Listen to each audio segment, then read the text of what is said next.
Welcome to A Conversation with History. I'm Harry Chrysler of the Institute of International Studies. Our guest today is Oronto Douglas, who is a human rights attorney and environmental activist. He is Deputy Director of the Environmental Rights Action Group in Nigeria. Oronto, welcome to Berkeley. Yeah, thank you very much. Where were you born and raised? I was born in a village called Okoroba in the central axis of the Niger Delta, southern Nigeria in West Africa. And what year was that?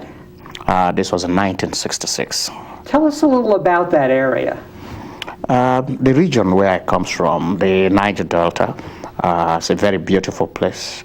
It's, of course, a tropical belt, rainforest, mangrove forest, wetlands,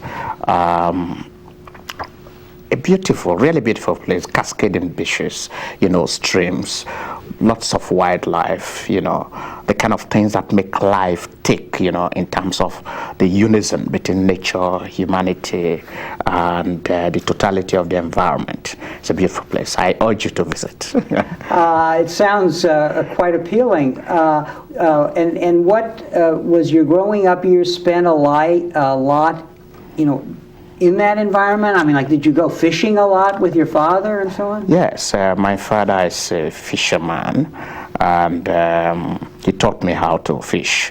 Our house is by the river, bank of the river, and growing up it's natural that the first thing you have to learn to do is to be able to swim and to be able to fish, because that is our lifestyle. We fish and farm, and I enjoyed doing that, and I grew up in that kind of environment, and before moving off into another part of the country.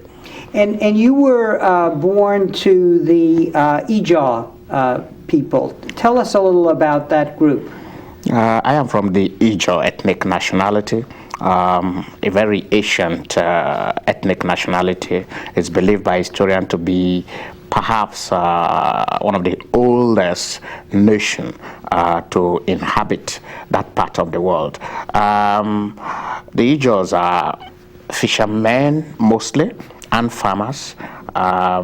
They have been able to conquer the seas because by virtue of their being close to the sea, they've been able to master the oceans, the roaring waves, and the waters. So the Ijaws are essentially fishermen and farmers, and we are very agrarian and rural in our living styles. How do you think this environment shaped your character and your choice, the choices that you later made in your life? See, when I was born and when I was growing up, I realized the harmony that growing up in that setting, the impact it had on me.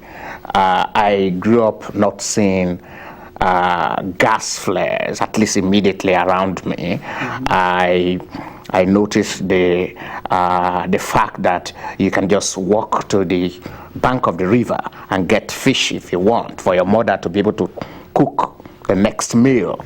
You don't have to travel 4 or 5 hours. You can go into the forest and be able to observe monkeys gamboling and frolicking in the wild. You could see crocodiles, just by the river, because the local people, our people, don't kill crocodiles. They don't kill certain types of animals as well, because they believe that they are deities, they are part and parcel of us, And living, that kind of environment, going into the southwestern part of Nigeria, Abeokuta, to be precise, in Ogun State, and returning back to the Delta for my university education, I realized that things are no longer what they were.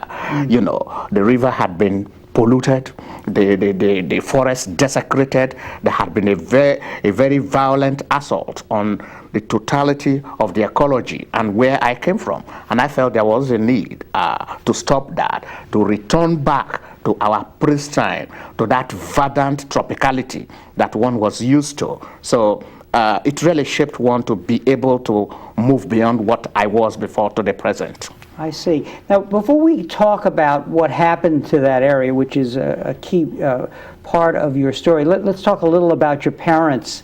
How did they shape your character, do you think?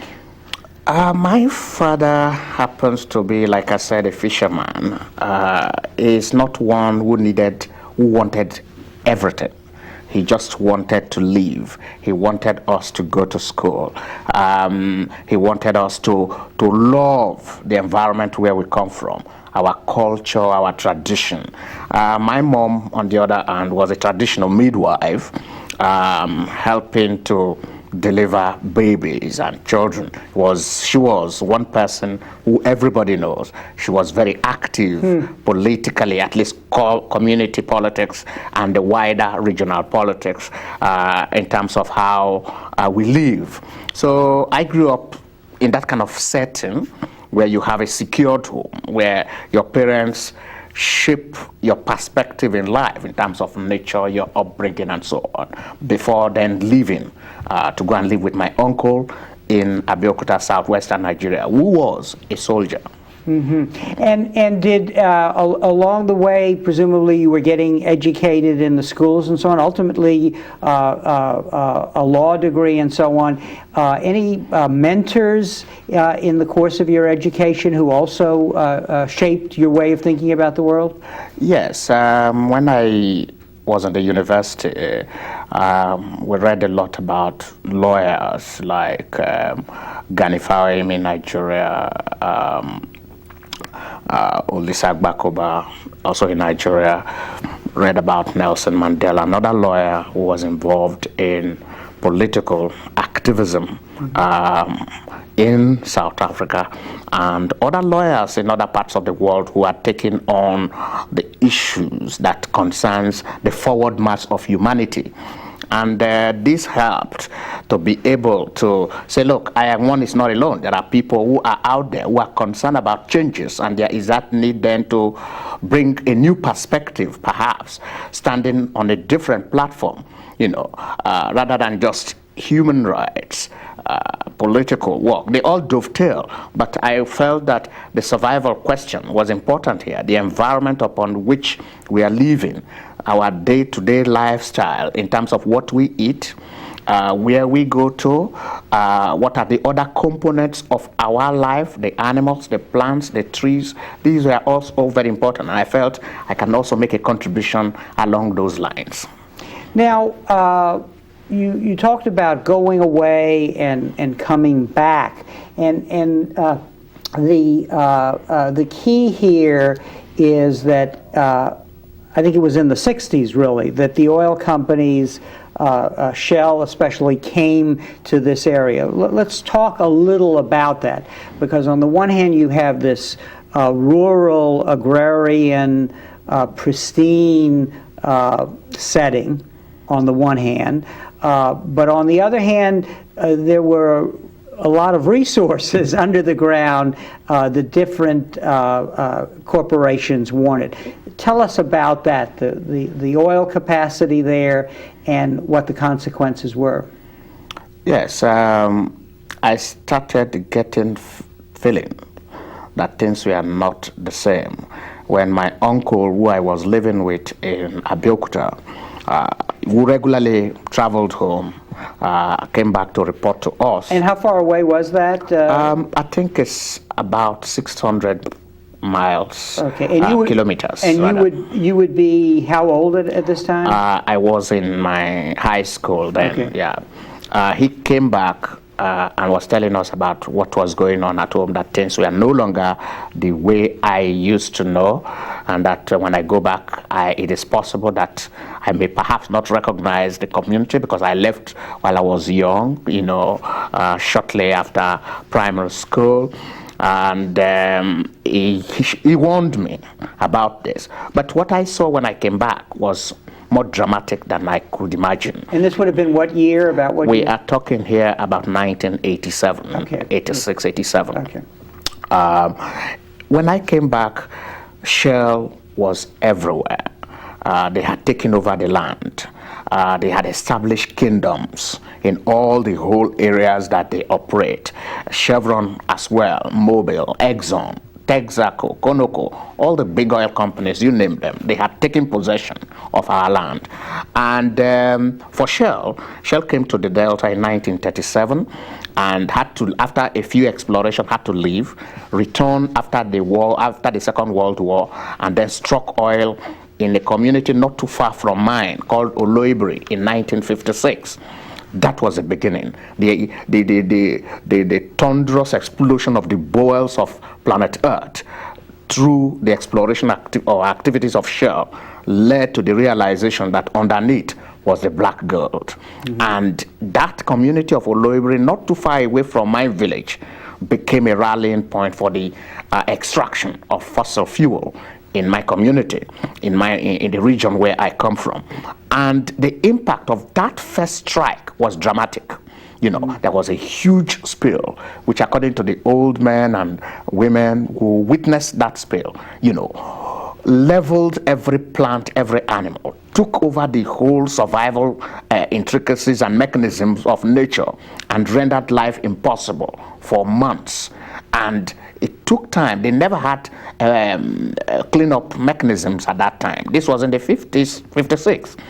And it continued, you know, the attack on nature, constant spillages and pollutions and explosions, you know, between the 56 to about 70, 80 to the 90s. And it's still continuing now. A few days ago, there was a major explosion in Ogoni where a lot of oil from Shell, this time again, was spewed into the surrounding environment.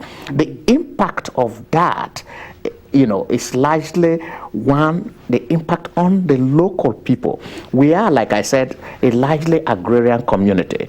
We do not have the industries like the Americans or the Europeans will depend on. We depend on land. We are from the ground. We plant our crops. We go into the river to fish, you know, and so on. So we depend on nature largely.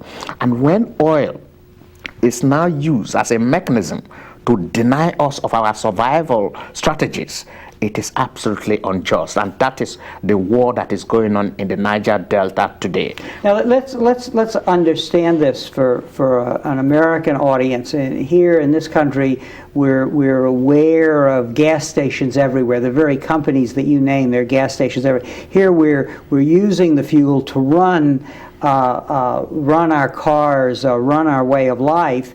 There's some pollution associated with that, but you're at the other end, at the area where the fuel is being extracted from the land, and what you're suggesting it was done in a very uncaring, unthoughtful way. Now, what I want to know is why did that happen that way? Was the government of Nigeria not protecting the interests of the people there? I think that we can attribute that to three things. The first is that the oil companies came there with a colonial attitude. We were under British colonialism, and Shell came during that time. At that time, we had no voice, and that attitude had not changed. Shell and the other oil companies still feel very strongly that they have a right to our land, and they collaborate with the government. The second reason is that the government of Nigeria that took over from the colonial government have not also changed their attitude. They felt that they are now the inheritors of colonial power, and they are ruling, governing Nigeria like imperial powers. So this has led us to come to the conclusion that we now have internal colonialists who collaborate with the oil industry to frustrate our aspiration for freedom, for justice, for environmental protection. The third attitude is an attitude of consumers around the world. People are not asking questions about where this oil is coming from, you know, because the oil that is coming to the United States, and 40% of Nigeria's oil comes from, is taken to the United States. The oil is actually tainted. It is blood, because in the extraction of the oil, people are killed, human beings are killed, villages are burnt down, people, environmentalists, are hanged, human rights activists are jailed or arrested or harassed. In the extraction of oil, what we hold so dear, our culture, our tradition is desecrated, is distorted, is subjected to the most vile of actions. And we feel that if people, the consumers, those who are buying this oil don't ask questions, then they are also encouraging in the attack on the local communities. You're now a lawyer. You've come back. You see all that you've just described. You start off as a lawyer, and one of your first cases is to be part of the team that defends Ken Saro-Wiwa. Tell us a little about him, what he stood for, and what happened to him. Well, I was actually a junior counsel in that case. I was called into the case by the senior counsels who felt that I have been and is from the environment.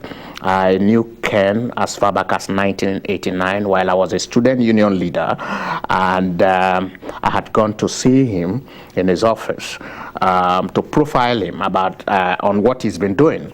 And he was a writer and a playwright. A playwright, an activist, an environmentalist, public commentator, a businessman.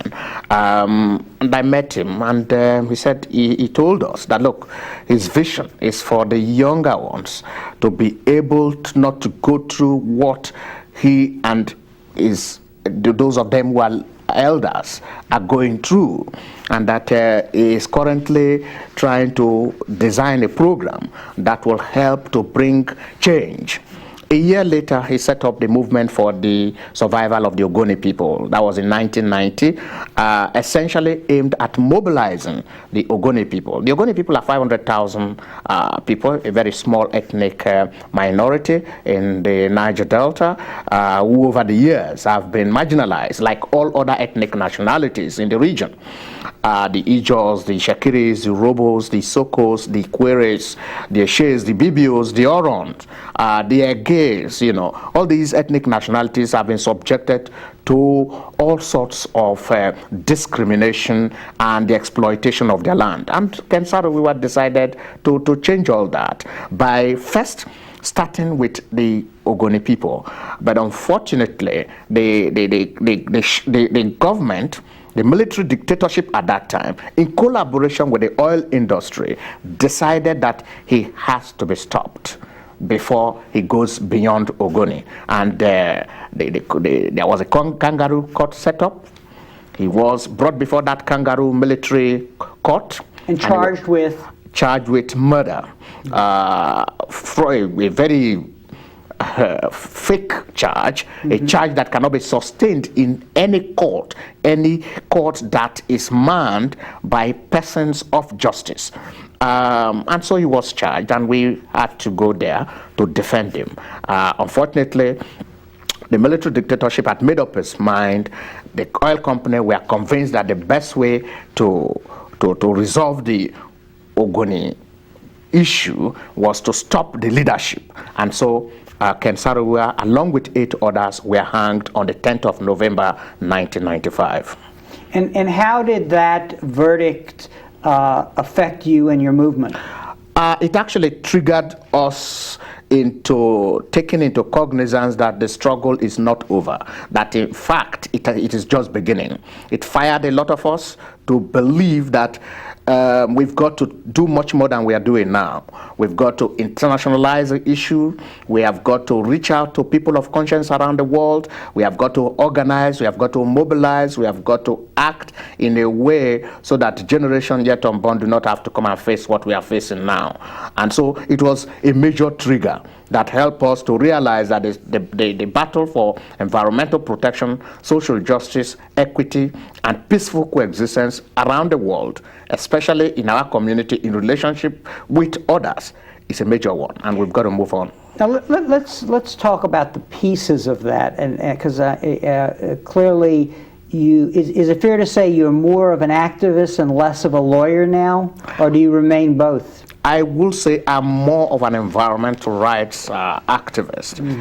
Once in a while, I do go to court, very serious cases of political significance, the type that probably not the ordinary lawyer may not want to take on because of its danger. Nigeria is still likely a totalitarian state, despite its advertisement as a democracy. For example, on the 20th of November, the current democratic government of General Olusegun Obasanjo ordered 4,000 troops to a community called OD in the central axis of the Niger Delta, and a community populated by over 60,000 people was brought down, burnt completely, only, yes. Just wiped out. Wiped out, yeah. Yes. And why was that? They claim that some youths killed some policemen. And in civilized society, if you commit a crime, you go out, fish out those youths, and send them to court and have them punished for crimes that they have committed. But in the Niger Delta, because oil is involved and because there is a pathological hatred for the people, the strategy that was used was to teach these people a lesson. Let's wipe out that community. So they bombarded OD community, and over 2,000 people were killed. So help us understand the broader implications of the presence of the oil companies. We've talked about the degradation of the environment, but an additional problem is that because sufficient resources or a just amount of resources are not being returned to the community, there is a greater social dislocation, a lot of crime, a social chaos that leads to a lot of youth violence and so on. Talk a little about that degradation of the human community as opposed to the environmental setting. Yeah, the human resource is vital. No nation, no people that really wants to make progress will disregard the protection of the human beings in a particular environmental setting. We believe in the organization where we co-founded that the environment, the human person is central to existence. We believe that the human beings could decide the fate of how the environment could be. Now, in the Niger Delta, where I come from, the human being has not taken, there had not been an attempt to protect the human person in that part of the world. And the oil companies and the government are conspiratorially in this, attempt to prevent the human being from standing, from moving forward. So what has happened over the years is that because the region is rich, because the people are poor, they are a minority, the elite who largely hold the country under their pockets, in collaboration with the oil industry, think that they can do anything and get away with it. This has led to the degradation of the environment and the impoverishment of the human person. Impoverishment in the sense that the mental capacity, the physical capacity of the people to stand and be in a position to protect what they have is now gradually waning off. Now the result of all this is, one, there is a desperate attempt to fight for survival, either individually or communally or ethnic wide. Individually, you will find that the struggle for the individual to survive has taken different dimensions. Either the individual wanting to go to the oil company to beg for a contract, or wanting to depend on an already ravaged environment in terms of going all day paddling on the river looking for fish and may not get fish, or going to the farm to plant crops and the crops will not grow, they are stunted, or the fact that the combination of these polluting activities affecting the health of the human beings there, and they dying, from all sorts of diseases, and this has affected the human person in that part of the world. And so the problem for an environmental activist like you, trained in the law, and for the groups that you are a part of, is to elevate people's consciousness so that their response, that is their survival mechanisms, are brought to a plane that takes into account the interests of others. Yes. So that it's not through personal violence or personal corruption or the pitting of one community against another. Certainly not. That you seek to change things. Now, in doing this, what are the strategies? Well, first let me ask you this. As this began to happen to these communities, in essence, they were either passive in the face of this overwhelming power of these outside forces, or they turned inward, as you're suggesting. And so what became your strategy? What is it you have to do now, reaching out to your own people to explain these issues to them? There have been one major attempt at raising consciousness through violence, that is revolutionary strategy. Isaac Boro, who was an Ijaw revolutionary in 1966, took up arms with about 12 other people and decided that he was declaring a Niger Delta Republic. Of course, that attempt lasted only 12 days. And then, of course, the attempt by Kensaro Wiwa, using the environment and the nationality of Ogoni and human rights to provide another platform to mobilize the people, became also another vista for our forward march towards achieving our objective as a people. You must realize that the Niger Delta people have been on a long road towards freedom, right from the days before colonialism. In fact, before then, there was an attempt by outsiders to take the resources out of the people. Before now, it was palm oil. Palm oil was very central in the economy of Europe and other parts of the world. And the Niger Delta was a central area where this resource could be gotten. And the oil companies, palm oil companies, like the Royal Niger Company, that became interested in this oil resource, used violence to take this oil resource forcefully to Europe. And the people resisted. And their resistance, of course, were crushed with the superior firepower. We have seen all these phases of attempt to change situation. And we felt that our strategy should continue to be that which will ennoble humanity, using peaceful, non-violent strategy to mobilize our people, to raise consciousness, to organize at the village level, or even at the hamlet level, town level, city level, family level. First, to convince ourselves and inform ourselves that, look, the situation we are now can be reversed. And we have the capacity to do it if we are organized. And it is only when we are organized that we can achieve victory that we so aspire towards. And so the organization of these various processes are on.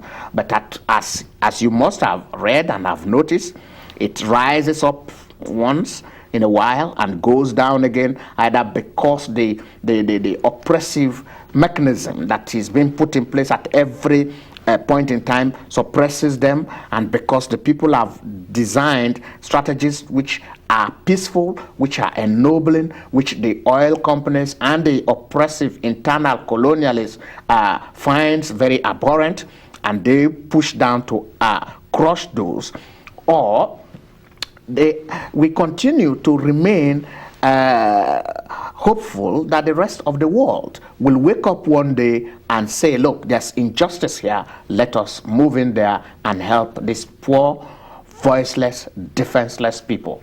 Now, let's talk about that, because clearly in an age of globalization, on the one hand you have these companies moving all over the world, extracting resources here, whatever the consequences, selling the product elsewhere. But there is a kind of an international civil society, I guess we could say, and in that realm, ideas are important.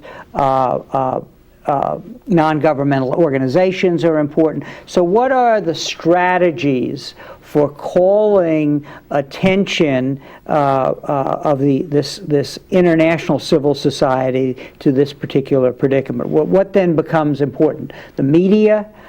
What else? First of all, we discovered that what we were going through in Nigeria, in the Niger Delta, was not unique to us.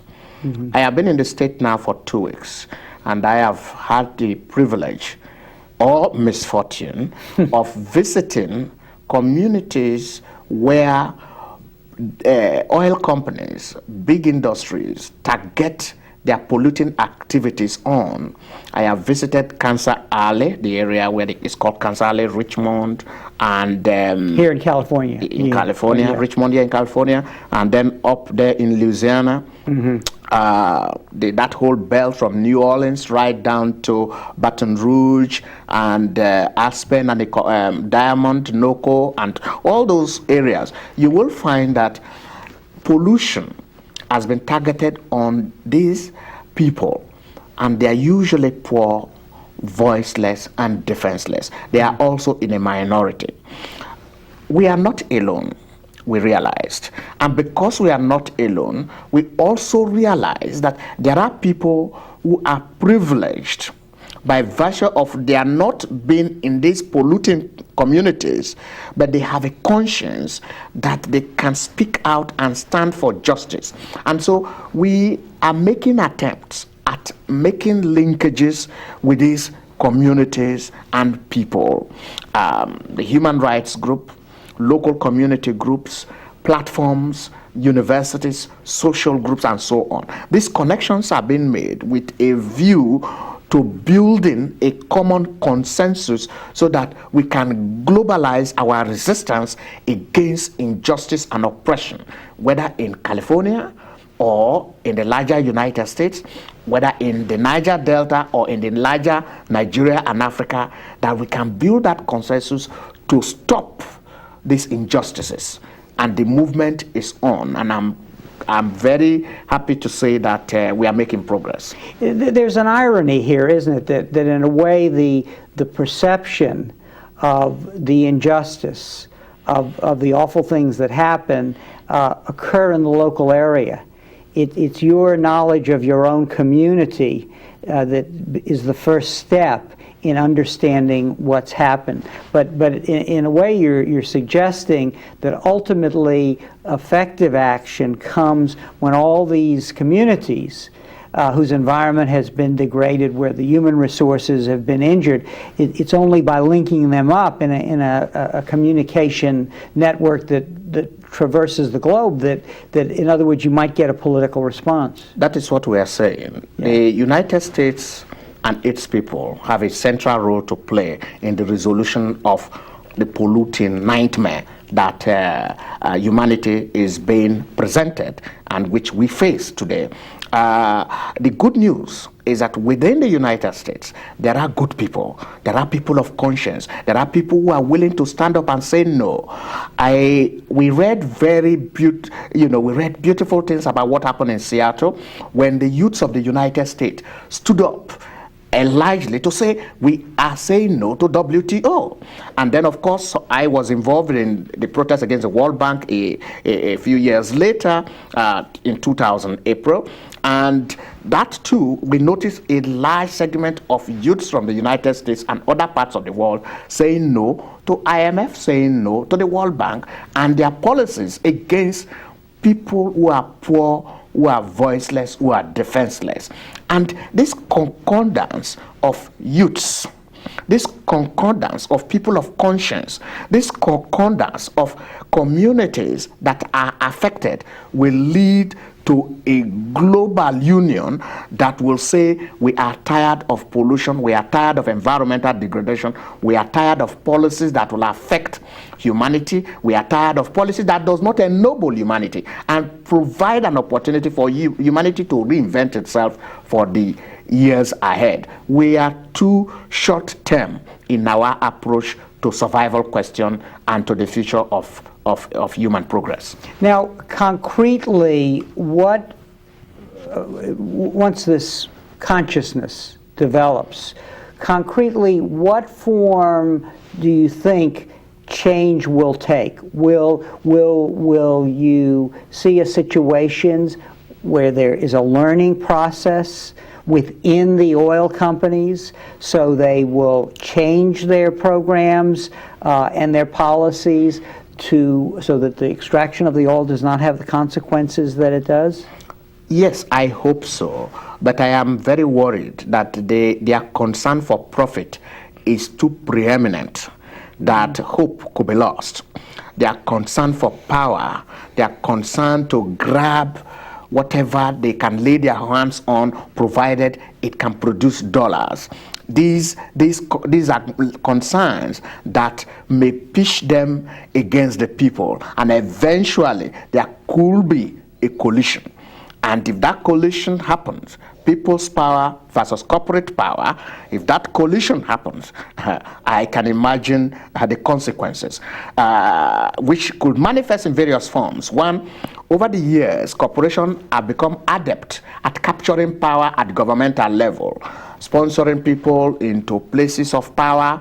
And you mean at the national level? Both at the national level, yes. Yeah. Whether in Nigeria or I'm sure in the United States and other parts of the world, where they have designed programs of influencing those who become leaders in the various communities where they operate, so that they can have a strong hold on policy, on decision-making processes, and in fact, in the general method and way of life of the people of that particular nation or locality. Mm-hmm.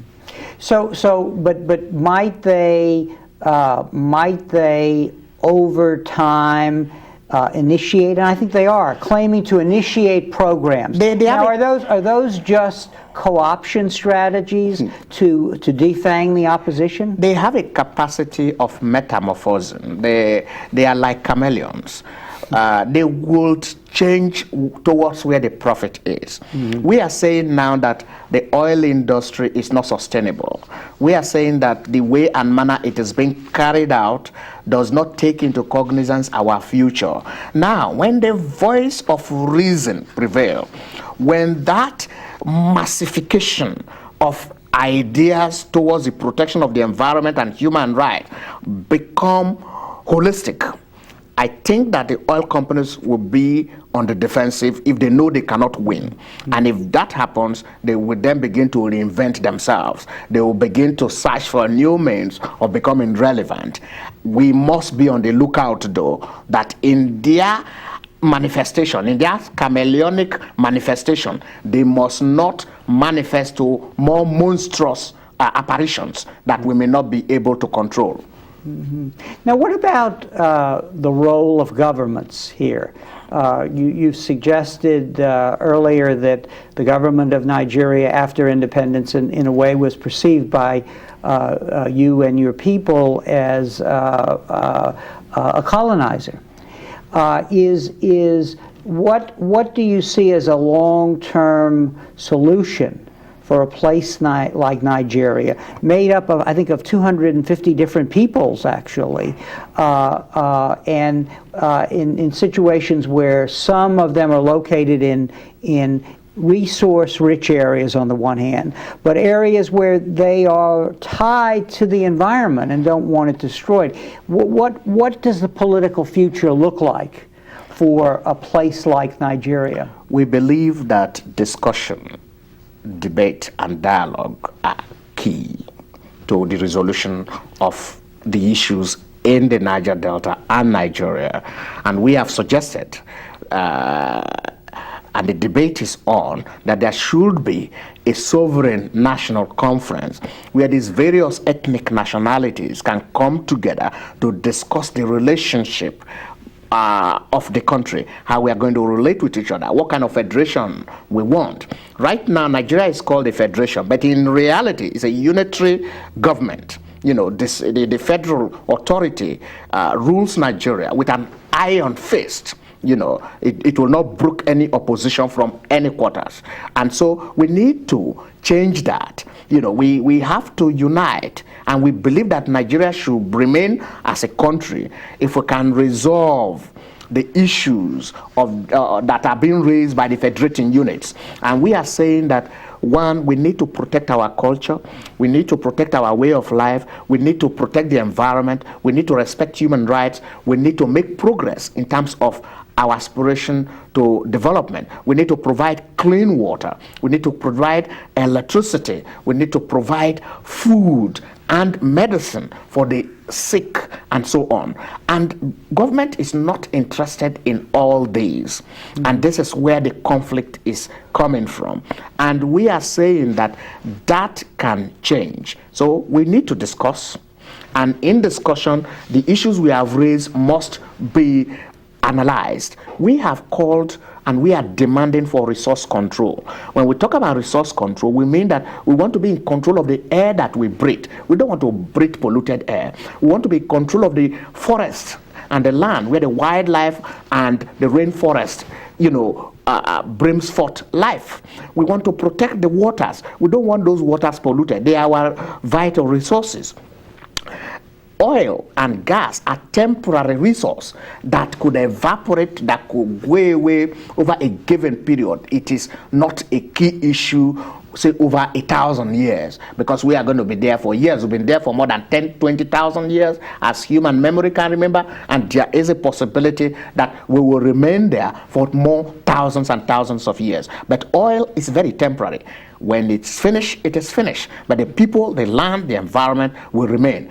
The challenge is, what is going to be left be a degraded and impoverished land that over 2,000 years it cannot be healed, or what? You know, these are our legitimate worries. We are calling for resource control by our people. And it's the same thing with the United States. The people of the United States must demand for resource control, in the sense that you must have your right to breathe clean air. It is your fundamental right to clean air. You must have that right to swim in a stream or a river. It is a fundamental right. You must have that right to eat food that are not polluted or poisoned by chemicals. These are resources that you as a people should have control of. Right now, it is not in the hands of local people, whether in Nigeria or in the United States. It is in the hands of big government and big corporations. And this is what we are for, and this is why we are fighting. Now, an obstacle to elevating consciousness on these issues, you know, that transcends the view of a particular government or of, say, the oil companies, is the multiplicity of communal identities. Essentially, what is the handle, on the one hand, making people realize these universal concerns that you're articulating about the environment? You want to be able to have clean water wherever you live, but on the other hand, this competition for resources that focus around ethnic identities. You see, the beauty of having different ethnic nationality cannot be imagined. The various ethnic nationality in Nigeria presents us like as if you are in a balloon of a rainbow with beautiful colors and you are floating in the air. We love that. We want Nigeria not to be a straight-jacketed one ethnic nation. The beauty will be lost. You know, the strong point about Nigeria is that you have these various ethnic nations who may not be out of their own will, but they have been brought together to live together. And the aspiration of the ordinary Nigerian is to be able to create a nation where every nationality will have a place, will not be threatened, will be protected. It is true that bringing oil into the equation, especially in the Niger Delta, has heightened tensions because of the manipulations the government and the oil companies have been able to put in place. You know, as I could give you examples, like looking at these two glasses. Before oil, there may not have been conflict over where a particular boundary is. You know, even if there were, through communal conflict resolution strategies, the African way of resolving issues, these matters have always been resolved without unnecessary shed of blood. But with oil and with the government and with guns and with bullets and all that being thrown into the equation, with profits having a domineering role in all this, you find that this conflict become heightened and our people are brought together to fight against one another. Unfortunately, over the past year or two, they are beginning to realize that it is a design to put them perpetually at war while their oil is taken away. At no time they have realized that when the conflicts are going on, the oil never stops flowing. Mm-hmm. It keeps on flowing. So they've realized this, and they are beginning to rethink that, look, it is not because, you know, of anything. I think it is because of the oil, and so we must stop fighting, you know. And so the realization is on. The mobilization to bring about this realization had been tough. It has been intense. It has been quite nerve-wracking, but I think we are getting there, and it's a gradual process, and we will get there. Your story, the journey of your life, is an interesting one, and I'm curious, sort of reflecting on your own life, what does it take? What are the requirements? What is the job description for what you do? It strikes me that starting as a lawyer, it's clearer to see what it takes to do that work. But you've moved to a more important platform, and I'm just curious, what are the inner strengths, and where do they come from in your particular case? I am motivated essentially by the fact that every human being ought to make a contribution towards human progress. We are not just on this planet to eat, to sleep, and then we die. I think we came because we have a contribution to make. And I think in my contribution in the area of environmental human rights is to further make a little bit of this little contribution towards the whole debate about our progress. Now, moving from active lawyering, if you like, into active environmental human rights activism I don't see it as a movement away. They are all part and parcel of the same circle. And it is absolutely important for us to understand that the dynamics of change, you know, could come from any quarters, whether through law, through lecturing, through activism, you know, but they all come together. And it brings, in our own case, it could bring a lot of pain. For example, you're being arrested for campaigning on environment, you're being hanged, you know, or you have had to go underground and operate from underground for months and years.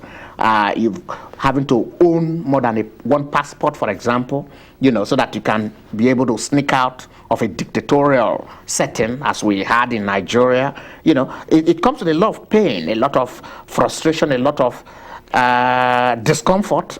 But I think that at the end of the day, you will realize that progress has been made. And how would you advise students who wanted to do this kind of work? How would you advise them to prepare for the future? I think the first thing is to know about the environment in which they live. Say the University of California here in Berkeley, the surrounding environment. What is there that is not making the air, for example, to be wonderful? What is that thing that could poison the waters? What is that thing that could create disharmony between one student and another? I'm talking about human relationship. I'm talking about the surrounding trees, the environment, the buildings, and so on. That is the first place to start. start with where you are and begin to fight, to demand for justice where you are, because that is a preparatory platform. Then when you go to the larger society, it becomes a wider spectrum. The audience, the participants, your neighbors, the government, and so on, becomes the issue that you have got to face. So there is a need for a preparatory stage. Some people may not be involved in these processes in the university, but when they go out of the university, they could become enraged. For example, if everything is harmonious here at the university, then there will be nothing for you to fight to protect, because it's already protected. But when you go out, you could then find a situation where waters have been polluted, the environment the air been poisoned, and people dying because of polluting activities by industry that may just be somewhere close by. And sometimes they may not be so close to you, like the Arctic region of the United States, in Alaska, for example. There is a major campaign to stop oil companies from going into the Arctic wildlife refuge. I support that the oil companies should not go there, because if they go, and if they do exactly what they are doing in my own country, flaring gas, polluting the land, and the ice melt, the impact of the melting of the ice as a result of global warming could have effect in the Niger Delta, where if there's a sea level rise as a result of the activities there, and as is happening elsewhere, we will be affected, we will be wiped out.